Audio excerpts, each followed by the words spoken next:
네, 여기서 또 의문이 드는 게 있어요. 데이노케이루스가 아까 앞다리만 나왔잖아요. 궁금하지 않으세요? 왜 하필이면 앞다리만 남았을까?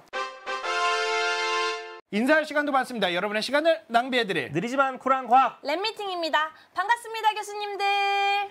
반갑습니다.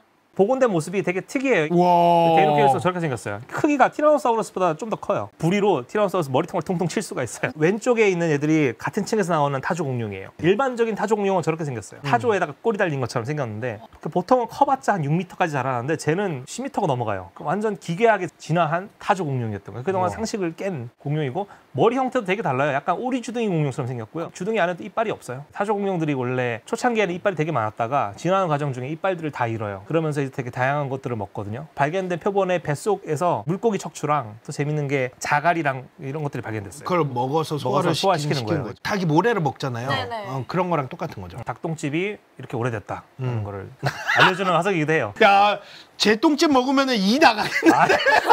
턱이 질겨가지고 턱 아플 것 같아요. 되게 재밌게 생긴 공룡이고 앞다리 그럼 어디에 사용됐을까? 아직 뭐 밝혀진 건 아니지만은 얘네가 되게 습한 환경에 살았어요. 물풀이 되게 많은. 그래서 물풀을 건져 올려가지고 이렇게 뭐 입에 담을 때 썼다든지 물고기를 잡을 때 썼을 수도 있고요. 과시용했을 수도 있죠. 그렇죠. 여기에도 깃털이 달려 있었기 때문에 저 복원도가 마음에 드는 게 저 데이노케이루스 뒤에 보시면은 가북 공룡이 하나 있어요. 제가 연구했던 종이에요. 타르키아.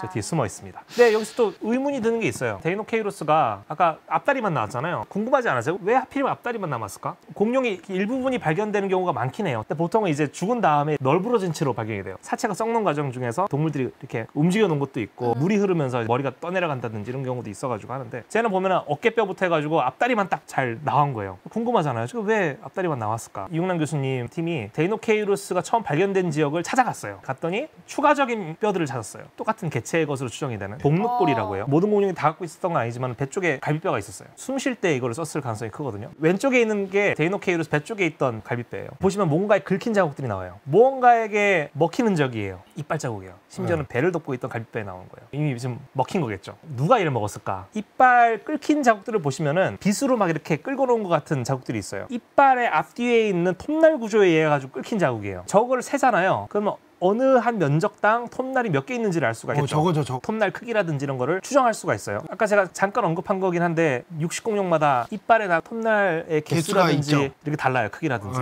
이 지층에서 나온 다른 육식공룡들의 이빨을 보고 비교를 하면은 누가 먹었는지 알겠죠. 추정할 수가 있어요. 해봤더니 한 마리가 나왔어요. 그게 누구냐면은 잡았다 요놈. 예. 타르보사우루스예요. 타르보사우루스가 얘를 잡아먹은 거예요. 사냥을 했는지 잘 모르겠고요. 사냥을 했든 뭐 죽어있는 녀석을 먹었든 타르보사우루스가 팔만 남긴 거예요. 팔에 보면 깃털 있고 딱히 먹을 게 없어요. 탕목 버리듯이. 그렇죠. 닭목 맛있긴 한데 사람도 안 먹는 부위 버리는 것처럼 다른 건 다 먹었는데 앞다리만 남기고 버렸을 걸로 지금 보고 있어요. 똑같은 환경에 살았던 또 다른 공룡이 있어요. 팔긴 공룡이. 근데 얘도 팔만 나왔어요. 진짜 맛없구나. 먹을 게 딱히 없는 거죠. 깃털도 있고 하니까는 팔긴 공룡 첫 번째 데이노케이루스를 보여줬는데 데이노케이루스만큼 팔이 긴 공룡이 또 같은 지층에서 나와요. 이 공룡이에요. 얘도 팔만 나왔어요. 왼쪽 팔은 온전하게 안 나왔지만은 오른쪽 팔이 거의 완벽하게 나왔고요. 데이노케이루스는 좀 짧은 앞발톱을 갖고 있었어요. 근데 얘는 앞발톱이 굉장히 길어요. 앞발톱 하나당 거의 긴 거는 최대한 1m까지 자라는. 발톱이 1m야. 처음에 발견됐을 때는 이게 공룡이 아닌 줄 알았어요. 약간 거북이 같은 파충류라고 생각을 해가지고 처음에 만들어진 복원도가 뭐냐면 저거예요. 거북이처럼 등딱지는 없고요. 앞다리가 굉장히 길고 낫 같은 앞발톱을 갖고 있죠. 물가에 살고 있고. 저렇게 상상한 이유가 뭐냐면은 민물에 사는 거북이들이 순놈들이 보통 이렇게 앞발톱이 길게 자라는 애들이 있어요. 옛날에 우리나라에서 많이 키웠던 붉은기 거북이라든지 이런 친구들. 암컷은 발톱이 짧아요. 수컷 거북이가 이제 암컷 거북이를 만나면은 팔을 이렇게 접어가지고 암컷의 얼굴을 이렇게 건드려요. 이렇게 춤추듯이. 이런 묘사를 되게 잘해. 거기서 아이디어를 얻으신 것 같아요. 그래서 나중에 이제 바뀌었죠. 발바닥도 발견되고 했는데 머리라든지 이런 것들은 발견되지 않았어요. 그래서 일단은 발톱 자체가 낫처럼 생겼잖아요. 낫도마뱀이라는 이름을 붙여줬어요. 테리지노사우루스. 테리지노사우루스. 네, 테리지노사우루스가 됐고요. 이것도 팔만 나왔잖아요. 어린이 공룡 체계는 실려야겠고 복원을 해야 되는데 또 아무데나 갖다 붙였구나. 그렇죠. 네. 그래서 최강의 육식공룡이 탄생했어요. 저게 뭐예요? 저게 테리지노사우루스예요. 저런 식으로 복원을 했어요. 잡히면 바로 먹잇감 되는 거 아니에요, 저거는? 저는 제가 어렸을 때 봤던 공룡책도 저런 식으로 나왔어요. 옆에 또 깜짝 놀란 가북공룡도 있어요. 뭐야 쟤 이러면서. 네, 쟤는 이제 사이카니아라는 가북공룡인데요. 뒤에 보시면 몇 마리 더 있어요. 근데 실제 모습이랑 다르겠죠. 아직까지는 더 많은 표본들이 발견되진 않았어요. 팔이랑 뒷발까지 나왔어요. 근데 다행히도 이 테리지노사우루스의 가까운 친척발 되는 애들이 전신골격이 나온 애들이 있어요. 얘네 거를 참고를 해가지고 그래서 복원을 했더니 이런 모습이 나왔어요. 좀 재밌게 생긴 공룡이에요. 팔이 일단 길죠. 머리가 작고. 발톱 봐. 왜 네. 무서워요? 사람 다리만한 길이로 발톱이 있는데 근데 저 발톱의 강도를 한번 컴퓨터 모델링해서 실험해 봤더니 안 강해요. 좌우로 되게 얇아요. 예전에는 저게 뭐 흰기미집을 부술 때 썼다든지 이렇게 생각했는데 그런 거 하기에는 약해가지고요. 그래서 결론은 성선택이다. 과시용이었을 거라고 하는데 내일이었네요. 내일 앞장. 근데 이런 것도 가능할 것 같아요. 쟤네가 이제 초식성이었을 가능성이 크거든요. 수강유지만은 초식성으로 하게끔 진화를 한 거예요. 그러니까 머리가 작아졌죠. 일단은 팔이 또 커지고 저 긴 앞발을 이용을 해가지고 나무가지라든지 이런 것들을 끌어당길 때 썼을 가능성도 있어요. 하지만 최근에 나온 논문 보니까 과시용으로 보긴 했더라고요. 진짜 네일 아트하고 같은 개념이네요. 옛날에 나온 공룡 다큐멘터리 보잖아요. 그러면 저 친구가 타르보사우루스 뺨을 이렇게 치는 장면도 나오고 그래요. 타르보사우루스 이게 피가 튀기고. 근데 실제로는 안 그랬을 가능성이 큽니다. 저 공룡이 좀 재밌는 게 초식성으로 식성을 바꾼 공룡이에요. 그러니까 수강육의 팬더 같은 아, 그렇죠. 배도 이제 볼록하게 튀어나오게 됐고요. 개인적으로는 저 공룡이 좀 특이한 게 발인 것 같아요. 뒷발. 다른 공룡 보실 때랑 좀 다를 거예요, 발이. 이전에 다른 공룡들을 보면 다 발가락으로 서 있어요. 발가락으로 서 있는. 지행성 동물이라고 하거든요. 오늘날 개, 고양이도 다 발가락으로 서 있어요. 쟤는 발바닥으로 서 있어요. 아! 사람 혹은 곰처럼 발바닥으로 걸었던 애들이에요. 척행성 동물이에요. 공룡 중에서는 유일할 거예요. 제가 알기로는. 얘네들이 남긴 발자국도 발견이 됐겠죠. 되게 특이합니다. 발자국이 저런 식으로 나와요. 발바닥까지 다 찍혔네요. 제일 작은 게 첫 번째 발가락, 두 번째, 세 번째, 네 번째가 남아 있는 거예요. 다섯 번째는 다 튀어야 했어요. 근데 보통 일반적인 공룡은 첫 번째 발가락은 잘 안 찍히고요. 짧아가지고 떠 있거나 아니면 태워야 해요. 그래서 두 번째, 세 번째, 네 번째만 삼지창 모양처럼 딱 찍힙니다. 이런 식으로. 발자국만 발견돼도 무슨 류인지를 추정할 수가 있을 만큼 독특한 발을 갖고 있어요. 골격도를 보면은 되게 재밌게 생겼어요. 약간 새벽에 일어나서 물 마시러 가는 동물처럼 그려놨어요. 저 골반뼈가 엄청 커요. 초식성을 하다 보니까 위장이 길어져야겠죠. 그러다 보니까 배가 볼록해지는 거예요. 쟤는 지금 테리노사우루스가 아니에요. 같은 부류의 공룡들이에요. 걔네 보면 골반이 다 이렇게 넓어요. 얘네뿐만 아니라 정말 나중에 소개할 조반류에 속하는 애들, 그러니까 뿔공룡, 갑옷공룡, 골반 다 커요. 큰 위장을 떠받들어야 되다 보니까는 특이한 게 발바닥 모양이 사실은 악어랑 되게 비슷해요. 처음에 저 발자국만 발견됐을 때는 두 발로 걷는 악어라고 해석하신 분들도 계세요. 비교적 최근에 와가지고 이것들이 테리지노사우루스류의 것으로 해석이 된 거예요. 제가 가져온 논문도 보면은 2021년도예요. 재밌는 거는 이런 발자국들이 우리나라에도 나와요. 우리나라 저기 진주라든지 이런 데 가면은 저기 테리지노사우루스류의 발자국들이 많이 나왔고요. 테리지노사우루스류가 살았다는 얘기인데 아직까지는 테리지노사우루스류에 해당되는 뼈가 화석이 발견된 적이 없어요. 와. 어느 한 지층에서 발자국으로만 확인된 공룡들이 있고 뼈로는 안 나오는 애들이 있어요. 우리나라 같은 게 대표적인 거. 우리나라가 대표적이죠. 발자국 화석이 남겨질 수 있는 좋은 환경은 뼈 화석이 보존될 수 있는 환경이랑 되게 달라요. 뼈 화석은 얘가 죽은 다음에 바로 묻혀야 돼요. 그냥 죽었어. 아니, 그냥 죽여버렸어. 특히 이제 강가 근처에서 많이 뼈 화석이 보존이 되거든요. 왜냐면 네. 강 주변에는 물살이 다 세고요. 지형을 깎기도 하지만 한쪽에서는 깎아낸 모래라든지 이런 것들 덤핑을 해요. 그럼 뼈들이 보존이 되겠죠. 퇴적 속도가 빠르게 일어나는 곳에서 뼈 화석이 보존이 될 확률이 높아요. 발자국 화석은 퇴적이 빨리 되면 안 되겠죠. 강가 근처에서는 이런 발자국들이 보존이 안 돼요. 진흙이라든지 이렇게 물기가 많은 데를 걸어가야 이렇게 생기는 자국들인데 거기 갑자기 물이랑 모래가 온다 하면은 다 훼손이 되겠죠. 현장 자체가 보존이 돼야 돼요. 호숫가, 잔잔한 데 있잖아요. 근데 우리나라는 다 바닷가잖아요. 지금은 바닷가인데 옛날에는 호숫가였어요. 아, 그래요? 일본이 이렇게 붙어 있었고요. 북쪽이랑 남쪽으로 산맥으로 둘러싸여 있었어요. 아, 그래서 일본하고 그 사이가 다 호수였구나. 호수였어요. 그래서 호숫가였기 때문에 발자국이 잘 보존이 될 수 있는 환경이었어요. 공룡이 건기 때 발을 이렇게 찍고 갈 거 아니에요. 햇빛에 오래 노출이 돼야 돼요. 그 다음에 예를 들어서 공룡이 진흙을 밟고 갔어요. 갑자기 그 위에 똑같이 진흙이 덮이면 안 돼요. 모래라든지 아니면 좀 더 입자가 큰 다른 계열의 진흙이 덮여줘야 돼요. 호수물이랑 가까워서도 안 되고 너무 멀어서도 안 돼요. 어느 특정 그 존이 있어요. 골디락스 존이라고 하거든요, 그거를. 예. 그래서 정말 보존되기가 힘들어요. 근데 우리나라는 되게 많이 나오죠. 해남에 보존된 공룡 발자국 수가 새 발자국 포함해서 1000개 정도 되고요. 근데 이제 진주라든지 이런 데 가면 더 많이 발견이 돼요. 고성도 많죠. 네. 근데 아마 진주가 제일 많을 거예요. 수천 개 될 거예요, 거기는. 그래서 네. 테리지노사우루스가 좀 되게 독특한 게 발 때문에 팔이 길고 앞발가락 긴 것도 되게 독특하긴 하지만은 발자국으로 어떤 공룡이다라고 말할 수 있는 것들이 그렇게 많지는 않아요. 공룡마다 사실 발 모양이 거의 비슷비슷하긴 해요. 근데 좀 특이한 애들이 있긴 있어요. 보시면은 쟤는 발가락이 3개가 안 찍혀 있죠. 원래 수강류는 발가락이 4개예요. 첫 번째 발가락이 있고 두 번째, 세 번째, 네 번째가 있어요. 그래서 네. 보통 두 번째부터 네 번째로 서 있어요. 이렇게. 네네. 첫 번째는 떠 있고요. 다섯 번째는 태화하고 없어요. 작은 거는 주로 어디 미끄러운 데 올라가거나 할 때 이렇게 받쳐주는 걸치는. 아. 주로 이 3개가 찍혀야 돼요. 네. 근데 쟤는 보시면은 2개만 찍혀 있죠. 세 번째랑 네 번째 발가락만 찍혀 있어요. 왜 그럴까요? 아, 맞아요. 발가락을 하나 들고 있는 거죠. 오, 이거 어디서 계속 나? 이런 친구죠, 이런 친구. 두 번째 발가락을 들고 있는 야, 애들이에요. 이것도 이렇게 고증이 된다고? 되게 특이한 장난감들을 많이 갖고 계세요. 들려 있어요. 여기 이렇게 들려 있어요. 이게 이제 벨로키랍토르인데요. 벨로키랍토르의 되게 중요한 특징이죠, 이게. 두 번째 발가락인데 갈고리형의 큰 발톱을 갖고 있어요. 그래서 이거를 이렇게 들고 다녔죠. 내려놓고 다니면 발톱이 다 갈릴 거 아니에요. 갈리니까. 네.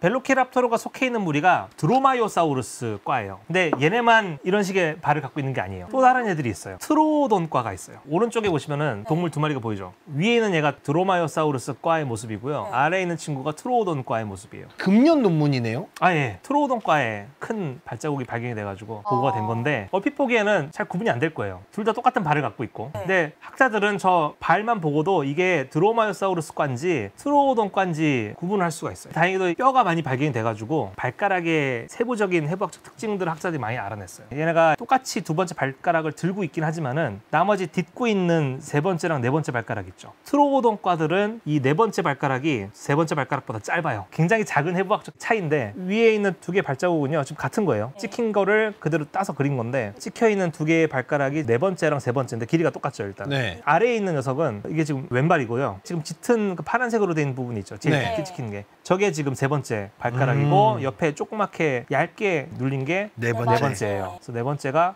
짧아요. 그래서 발자국만 보더라도 이런 식으로 이게 드로마이오사우루스 꽌지, 트로오돈 꽌지도 알 수가 있게 됐어요. 그래서 아쉽게도 트로오돈과에 해당되는 발자국 우리나라에서 나온 적이 없어요. 우리나라에서 발견된 건 다 드로마이오사우루스과가 아, 이름 왜 이렇게 어려워? 드로마이오사우루스과가 드로마이오사우루스. 네. 벨로키랍토르라든지 데이노니쿠스 같은 애들이 우리나라에도 살았던 증거겠죠, 그게. 진주라든지 이런 데서 나왔어요. 더 특이한 발자국도 있어요. 제가 개인적으로 처음에 논문 나왔을 때 좀 특이하다고 봤던 게 뭐냐면은 이 발자국이거든요. 물방울 모양. 똥 모양이다. 그렇죠, 똥 모양이네요. 논문에서는 물방울 모양이라고 쓰긴 했는데 그래서 저게 뾰족한 부분이 한쪽을 다 향하고 있고 다 일정한 간격으로 지금 찍혀 있죠. 어떤 동물이 지나가면서 남긴 발자국이긴 해요. 보행열의 형태를 지금 띠고 그렇죠. 있죠. 찍혀 있는 발가락이 지금 세 번째 발가락만 찍혀 있는 거예요. 나머지 옆에 두 번째랑 네 번째 발가락은 정말 얕게 찍혀 있어요. 그러니까 네. 이 동물은 거의 세 번째 발가락으로만 지금 서 있는 거예요. 그래서 이게 공룡일 것 같긴 한데 가운데 발가락으로만 서 있는 녀석이 발견된 공룡이 없었거든요. 나중에 저거 발자국을 남겼을 걸로 추정되는 공룡들을 찾았어요. 과학이 이런 게 참 재밌는 것 같아요. 아직 발견되지 않았지만 나중에 발견될 수 있다 하면은 꼭 몇 년 후에 누군가가 꼭 찾더라고요. 그래서 저런 발 형태에 딱 맞는 공룡을 찾았어요. 좀 재미없게 생긴 공룡이긴 한데 베스페로사우루스인데 아 결국엔 짧기도 하고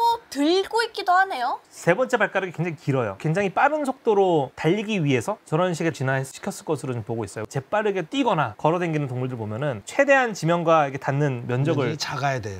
작게끔 진화를 해요. 오늘날 살아있는 발굽동물들이 그렇잖아요. 말 같은 것도 맞아요. 보면은 네. 이렇게 서 있잖아요. 네, 가운데 손가락으로. 쟤도 지금 가운데 손가락으로 좀 서 있는 거예요. 얘네가 멸종 안 하고 계속 진화를 했다면은 아마 양 옆에 있는 발가락은 퇴화하고 발가락 하나로 서 있는 공룡으로 진화했겠죠. 말과 이렇게 수렴 진화했을 가능성이 큰데 아쉽게도 얘네들은 후손을 남기지 못했어요. 근데 쟤도 앞발이 엄청 짧네요. 얘가 먼저 번에 제가 소개했던 카르노타우루스라는 네. 공룡이 있죠. 그 공룡이랑 가까운 공룡이에요. 아. 케라토사우루스류라고 하는 큰 무리가 있는데 그 안에 포함이 되는 공룡입니다. 그래서 한 발가락으로 서 있는 공룡도 있고요. 보통 수각류 하면은 날카로운 이빨을 많이 생각을 하는데 이빨이 없는 애들도 진짜 많아요. 근데 아까 타조 공룡도 타종류 이빨이 없죠. 수각류도 하는데 이빨이 없죠. 네. 또 다른 이빨 없는 수각류들이 있어요. 이 공룡인데요. 이게 지금 머리뼈예요. 어디가 뭔지 모르겠죠. 어디가 네. 입이에요? 왼쪽 아래가 입 아니에요? 그렇게 보이기도 하죠. 오른쪽 위에가 콧구멍인가요? 맞아요. 진짜? 세상에. 처음 보고 맞추는 사람 처음인 것 같아요. 콧대가 거의 절벽처럼 있는 거예요, 네. 그러면? 오. 이게 지금 오비랍토로사우루스류라고 하는 애들이에요. 근데 얘네들이 처음 발견됐을 때 머리가 어디가 앞인지 뒤인지를 몰랐어요. 그래서 처음에 연구할 때 되게 힘들었다 하더라고요. 일단은 오른쪽이 앞쪽이에요. 지금 어디가 눈이고 어디가 귀둥이고 잘 모르잖아요. 네. 저걸 토대로 복원한 게 이 모습이에요. 아, 우와. 거북이 같이 생겼나? 거북이랑 네. 얼굴이 비슷하게 생기긴 했죠. 오. 이빨이 다 퇴화했어요. 주둥이 끝에는 단단한 부리를 갖고 있었고요. 하정님이 말씀하신 것처럼 콧구멍이 저 위에 뚫려 있고요. 어떤 얘들은 코 위쪽으로 해가지고 각질로 된 벼슬 또 갖고 있어요. 오비랍토르라는 공룡이 있거든요. 네. 오비랍토로사우루스류 중에서 제일 먼저 보고된 게 오비랍토르라는 얘인데 오비랍토르라는 이름 뜻이 알도둑이라는 뜻이에요. 얘가 이제 처음에 둥지 옆에서 발견됐어요. 처음으로 발견된 공룡 둥지 화석이었는데 둥지 옆에서 발견되고 저 옆에 다른 초식 공룡이 발견이 됐어요. 그래서 이걸 처음 연구하신 분이 이게 사실은 초식 공룡의 둥지고 얘가 이거 훔쳐먹으러 왔다가 죽었구나. 박살이 난 채로 발견됐어요. 어머나. 그래서 초식 공룡이 와가지고 머리를 밟아버렸구나. 밟아버렸구나. 그래서 야! 한동안 그런 이미지로 많이 그려졌어요. 네. 초식 공룡이 와가지고 머리를 밟고 있다든지 아니면 네. 밟기 바로 직전의 찰나 알을 먹으려고 베어 먹으려고 했는데 뒤에서 그 순간 그 순간 뒤에서 이렇게 요런 묘사 참 잘해. 예, 너무 실감나요. 그래서 아 이게 알도둑이구나. 오비, 알, 랍터르. 약탈자, 도둑. 나중에 알고 봤더니 이 공룡 옆에 있던 둥지가 이 초식공룡 게 아니라 얘 거였어요. 그냥 얘 거. 네. 보호하던 거였군요. 초식공룡은 그냥 지나가다가 죽었을 가능성이 크고요. 얘는 지 둥지 근처에서 죽은 것. 자기 알을 지키다가 죽은 건데 알도둑이라는 이름 얻게 됐죠. 너무 근데 슬프다. 근데 사실 그렇다고 공룡알을 안 먹었느냐? 그러지는 않았을 거예요. 왜냐면은 공룡알이라든지 단단한 거를 뭔가 으깨 먹기에 좋은 주둥이 구조를 갖고 있어요. 이거 딱 하면은 진짜 깨질 거거든. 호두 같은 거 진짜 잘 깨먹을 것 같은. 아그작 이렇게. 저때 이렇게 그 민물 조개도 많이 살았거든요. 저런 애들이 사는 지역에 그런 조개를 으깨 먹는 얘기도 했을 것이다. 이렇게 보는 분도 계세요. 데이노케이루스 할 때도 나온 얘기지만은 얘네도 모래주머니가 있어요. 이가 없으니까. 이가 없으니까는 카우디프테릭스라고 하는 오비랍토로사우루스류인데 얘도 지금 배 쪽에 해당되는 부위에 저런 식으로 자갈들이 확인이 됐어요. 그러네요. 저게 응가가 아니라는 증거는 있나요? 응가는요. 응가는 응가처럼 생겼어요. 응가들도 나와요. 보존된 것들이 있어요. 어떤 초식공룡 같은 경우는 항문이 보존된 일도 있어요. 왜냐면은 양 같은 애들 응가는 저렇게 생겼잖아요. 근데 이제 공룡똥은 화석으로 보고된 것들이 좀 있어요. 근데 아직까지는 양똥 같은 형태는 보는 적이 없고요. 얘네들이 어떻게 생겼냐면은 이런 식으로 생겼어요. 거의 그냥 새처럼 생겼어요. 예전에 주라기 공원 특집할 때 잠깐 언급하긴 했는데 오비랍토로사우루스류가 더 큰 무리인 펜나랍토라류 안에 포함이 돼요. 새랑 드로마이오사우루스과랑 트로돈과랑 빳빳한 비대칭형 깃털을 갖고 있는 애들을 펜나랍토르라고 부르는데 거기에 포함이 돼요. 오비랍토로사우루스류가. 제가 그때 말씀드린 게 새를 어떻게 정의하냐에 따라 어디까지를 새로 부를 수 있는지 달라진다고 제가 말씀드렸잖아요. 조류만 새로 부른다면은 얘는 새가 아닌 거고 조익류까지 새로 본다면은 시조새도 새인 거고 이 펜나랍토라류까지를 새로 본다면은 오비랍토르뿐만 아니라 벨로키랍토르도 새라는 거죠. 펜나랍토라류를 새라고 본다면은 개인의 자유죠. 그래서 새라고 봐도 됩니다. 앵무새 같은 주둥이를 갖고 있고 목이 길고요. 일단은 전형적인 날개형 앞다리를 갖고 있어요. 발톱도 다 갖고 있고요. 얘네들이 종류가 되게 다양해요. 이런 친구도 있어요. 이쁘게 생겼죠. 얘네 지금 티라노사우루스랑 같은 시기 같은 장소에 살았던 얘인데 티라노사우루스랑 이 동물이 발견된 지층이 헬크릭층이에요. 헬크릭. 네, 헬크릭층인데 닭처럼 생겼잖아요. 그래서 얘네가 처음 발견됐을 때 별명이 치킨 프롬 헬이었어요. 지옥에서 온 닭. 이거를 학명으로 라틴어로 번역을 해서 쓰려고 하는데 그럴싸한 이름이 안 나오는 거예요. 그래서 결국에는 메소포타미아 문명 거기서 나온 신화 속의 신 이름을 따가지고 새처럼 닮은 이름을 땄거든요. 근데 그 이름이 안주예요. 저 공룡 이름은 안주예요. 안주 혹은 지옥에서 온 닭. 약간 뭔가 메뉴 이름 같아요. 약간 불닭이네요 이거. 홍대 지옥에서 온 닭. 네. 불닭. 네, 불닭이네요. 안주. 그래서 사실 얘는 이름이 이뻐가지고 가져온 거고요. 그래서 이렇게 생긴 일도 있고요. 보통은 사람보다 작거나 혹은 사람보다 살짝 큰 정도의 크기예요. 그래서 한동안 오비랍토로사우루스류는 보통 약간 소형에서 중형 크기의 수강류였을 것이다라고 봤는데 화석 연구가 재밌는 게 꼭 항상 보면은 상식을 뒤엎는 애들이 꼭 발견이 돼요. 그렇죠. 엄청나게 큰 오비랍토로사우루스류가 발견이 됐어요. 얘예요. 기간토랍토르예요. 와. 티라노사우루스보다 키가 커요. 저게 머리를 높게 쳐들면은 한 5m까지 될 거예요. 근데 생긴 해부학적인 특징이랑 이런 거 보면은 아까 보여줬던 오비랍토르랑 비슷하게 생긴 동물이에요. 대용량 안주.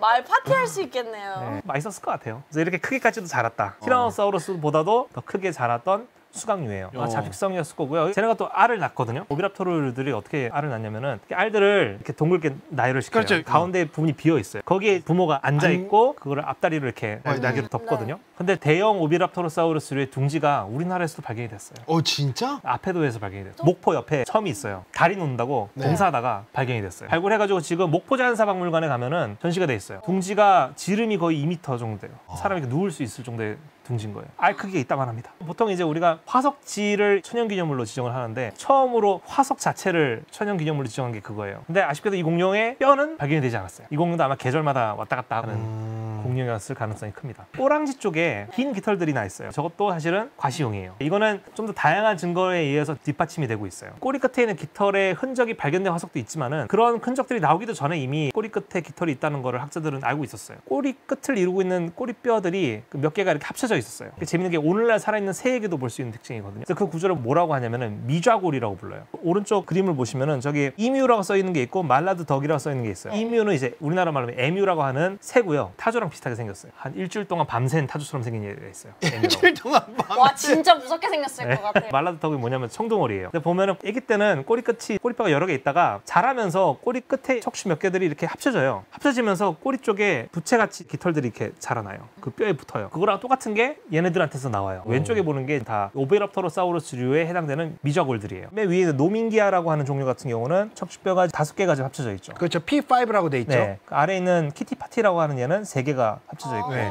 종류마다 다른 꼬리 끝 장식을 갖고 있었다는 거를 이걸 통해서 알 수가 있죠. 이 오비랍토로사우루스류는 칸이라고 하는 애예요. 몽골에서 발견이 됐어요. 징기스칸 할 때 그 칸을 따온 거예요. 근데 이 두 개체 같은 경우는 같이 발견이 됐어요. 한 놈이 더 크고 한 놈이 더 작은데 알고 봤더니 큰 놈이 수컷이고 작은 놈이 암놈이었을 걸로 보고 있어요. 그래서 이름이 로미오와 줄리엣이. 재밌는 게 크기만 다른 게 아니라 꼬리가 좀 다르다는 걸 알아냈어요. 꼬리가 일단 다 짧고요. 유연해요, 되게. 오른쪽에 위쪽에 있는 게 로미오의 꼬리뼈고요. 아래쪽에 있는 게 줄리엣의 꼬리뼈예요. 꼬리뼈 밑에 보면은 길쭉한 뼈들이 있어요. 혈관궁이라고 하는 뼈예요. 혈관이 지나가는 곳인가요? 혈관도 지나가긴 했겠지만 꼬리를 움직일 때 쓰는 그런 근육들이 거기에 붙어요. 네네네. 보시면은 로미오 거가 아래쪽이 좀 면적이 넓어요. 근육 부착점들이 더 넓어요. 근육 부착점이 더 많다는 거는 꼬리를 움직일 수 있는 근육이 더 많다는 거잖아요. 그럼 꼬리를 더 잘 이용을 했다는 걸 의미를 하고 꼬리 끝에는 또 부채처럼 깃털이 나 있어요. 꼬리 근육도 한번 복원해봤더니 꼬리가 되게 두툼하고 진짜 유연하다는 걸 알아내서 아마 순놈들 같은 경우는 저런 식으로 꼬리를 들고 꼬리 쪽에 있는 깃털을 펼치면서 과시를 하지 않았을까요? 빵댕이 좀 흔들었군요. 진짜 그죠? 구애의 춤을 췄네요 진짜. 오비랍토로사우루스류들이 머리가 다 튼튼해요. 단단한 걸 먹게끔 진화를 했기 때문에. 근데 얘네도 결국 한때는 이빨이 있었을 거 아니에요. 그 이빨이 그럼 어떻게 태화됐을까? 앞에서부터 천천히 태화됐을지 아니면 천천히 다 같이 한꺼번에 태화됐을지. 그래서 재밌게도 이 원시적인 오비랍토르류의 화석을 찾았어요. 인키시보사우루스라고 하는 공룡인데 앞니가 있네요. 네, 토끼처럼 앞니가 있어요. 얘네들은 이빨이 쭉 있었는데 뒤에서부터 태화를 하면서 나중에 앞에 것만 남았다가 부리로 교체가 되는 거예요. 이 공룡도 보면 꼬리 끝에 저렇게 부채 같은 심지어는 얘는 꼬리에 긴 깃털이 찍힌 화석도 발견이 됐어요.